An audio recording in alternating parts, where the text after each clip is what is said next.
বাংলাদেশ জুড়ে আজ নতুন যে উচ্ছ্বাস তৈরি হয়েছে, টেকনাফ থেকে তেতুলিয়া বাংলার মানুষ সব মত পথ তন্ত্র মন্ত্র তারা দেখে সেরেছে।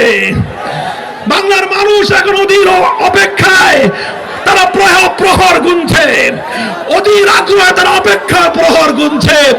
তারা বাংলার ক্ষমতার মসনদে আল কোরআনের শাসন দেখতে চায়।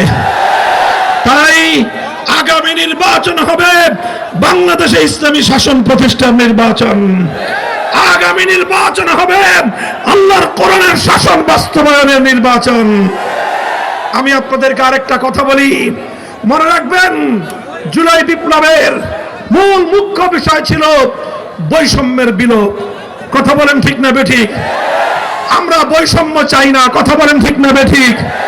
বাংলার মানুষ ইনসাফ চায়, বাংলার মানুষ সাম্য চায়, বাংলার মানুষ ন্যায় বিচার চায়, বাংলার মানুষ আর নতুন করে কোনো ফ্যাসিবাদ দেখতে চায় না, বাংলার মানুষ আর কোনো জালিম অত্যাচারীর শোষণ দেখতে চায় না, বাংলার ক্ষমতার মসনদে আর নতুন কোনো স্বৈরাচার আমরা দেখতে চাই না।